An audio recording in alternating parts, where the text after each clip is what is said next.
জীবনে সব করো কিন্তু কল সেন্টারে চাকরি করো না। ঠাম্মা, আমি তো মোবাইলে রিসার্চ করলাম, তাও নেটওয়ার্কের প্রবলেম হচ্ছে কেন? নাগা তো কোম্পানিকে ফোন লাগাও। হ্যালো নমস্কার, আমি এয়ারটেল কোম্পানি থেকে বলছি, কি করে সাহায্য করতে পারি আপনাকে? এই তোমার সিমে টাওয়ার পায় না কেন? এই সমস্যার জন্য আমরা খুবই দুঃখিত ম্যাম। আচ্ছা, এটা এয়ারটেল সিম না? না না, এটা প্লাস্টিকের সিম।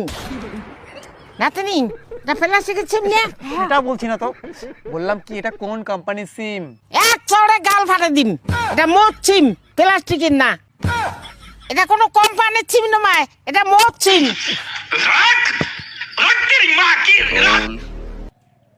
ঘন্টার মাথা বারবার ফোন করে রে। হ্যালো, হ্যালো নমস্কার ম্যাম, আপনার মোবাইলে রিচার্জ না থাকার কারণে ইনকামিং কল বন্ধ, মানে কোনো ফোন আসবে না, কারোরই ফোন আসবে না। আমার মোবাইলে যদি কোনো ফোন না ঢোকে, তা তোর ফোনটা কে করে ঢুকলো? তুই কি কবড়াস? ওই নাতনি শুনতে শুন, একটা কবড়াস ফোন করছে। এই আমি কবিরাজ নই, আমি এয়ারটেল কোম্পানি কাস্টমার কেয়ার। ঠাকুমা কি? ওই দেখ, একটা কবড়াস ফোন করছে। কোন দিন তোর বিয়ে হবে ফুস করতো? আরে আমি কবিরাজ নই কই দেখি। হ্যালো ম্যাডাম, আপনার মোবাইলে রিচার্জ নেই, আমি সেই জন্য ফোন করেছি। ঠাকুমা, এটা কবিরাজ নয়, এটা কোম্পানি, কথা বলো। হ্যালো, ম্যাডাম শুনুন, আপনার মোবাইলে কোনো রিচার্জ নেই, তাই কোনো ফোনও আসবে না আপনার মোবাইলে, এবং কোনো ফোনও যাবে না আপনার মোবাইল থেকে। এই তোর মোবাইলে টাকা আছে দেখি তুই ছকাকে ফোন করবো? রানি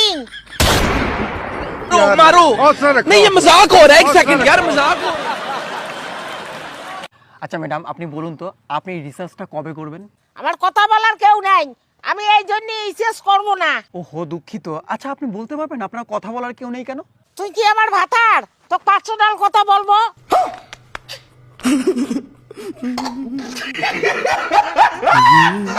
ছি, আপনার লজ্জা শরম নেই? আমি কি নেকটা হয়ে আছি? লজ্জা নেকবে আমার?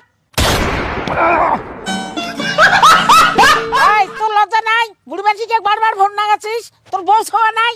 এই একদম আমার বউ নিয়ে কথা বলবেন না, একদম মার্ডার করে ফেলবো। তোর মতন ফালতু মানুষের হাতে না মরবো, তার চেয়ে আমি ফেনতে ঝুলবো।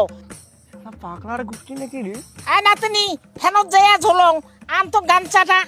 ঠাকুমা, বাইরে তো কোনো ফ্যানে নাই। बंद करो, हाथ जोड़ के मैं मोदी साहब से गुजारिश करता हूँ। শোনেন ম্যাডাম, আপনার সিমে যে রিচার্জ নেই, সিমটা কিন্তু কাজে দেবে না। কাজে না দে যেদু, তা ভাঙি ফেলান সিমটিয়া। চাকরি চলে যাবে আমার। নাতনি ভাঙতো সিমটিয়া। চাকরি চলে যাবে। এই, না না ভাঙবে না। নাতনি ভাঙতো সিম খান। সিম সিম সিম খান ভাঙ ভাঙ। চাকরি চলে যাবে। এই, না না ভাঙবে না। আপনি কেন আমার সাধারণ কথাটা বুঝতে পারছেন না? ও, আমি বুঝি না, আমি কি পাগল? না ম্যাডাম, আমি সেটা বলতে চাইনি। আপনি কেন পাগল হতে যাবেন? আপনি পাগল না। ডাক্তার মুখ পাগল করছে, ওই পাগলের ওষুধ খাওয়া ধরছ। আর তুই কোন ভাঙি ফেটা রে?